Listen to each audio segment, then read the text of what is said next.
हंदरय्याने दारूची बाटली सिद्धांच्या तोंडाजवळ नेली. सिद्धांनी आपलं मुख दूर केलं. हंदरय्या पुन्हा मारायला लागला. उड्यावर राहणाऱ्या तिथीला आकाशच रक्षण करणार ना.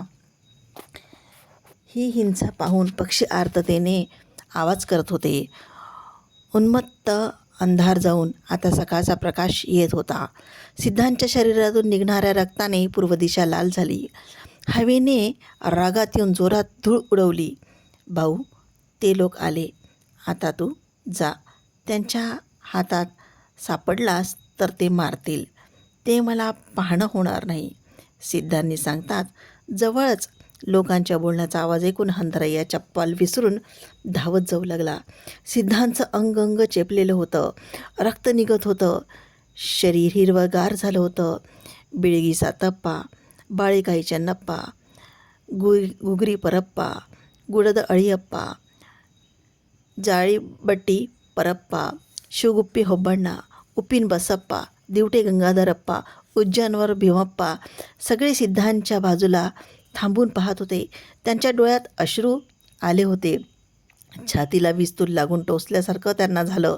बाबा, बाबा, हे काय? शिवगुप्पी होब्बण्णा गदगदित स्वराने म्हणाला. कोणा प्याप्याने असं मारलं गुरुदेवा? उप्पिन बसप्पा म्हणाला. बाबा, तुझी स्थिती पाहिली तर माझ्या पोटात दुखत आहे. उज्जैनाचा भीमप्पा जमिनीवरच पडला. सिद्ध गालातच हसत, तुमच्या स्तुतीची ही पूजा, त्याच्या माराचीही ही पूजा. बोलण्यापेक्षा केव्हाही कृती मुख्य. तुमच्या स्तुतीने डोळ्यात भरलेला गौरव त्यांनी मारून दूर केला. असं खोल अंतःकरणातून बोलल्यावर सगळ्यांना आश्चर्य वाटलं. एवढं रक्त आलं तरी, शरीर हिरवंगार झालं तरी त्या नीचाला क्षमा करायची? अब्बा, कितीही सहनता, करुणा. ते सर्व त्या करुणाळूला मौनाने शरण गेले. त्यांच्या सेवेला आपल्या स्वतःला नैवेद्य म्हणून अर्पण केलं. आणि सिद्धांची ही लीला त्यांना कळली की किती करुणाळू, किती सहनमूर्ती असे हे सिद्धौड स्वामी आहेत. त्यांच्यासाठी त्यांनी आता त्या जंगलामध्ये सगळ्यांनी मिळून त्यांना एक झोपडी बांधून दिली.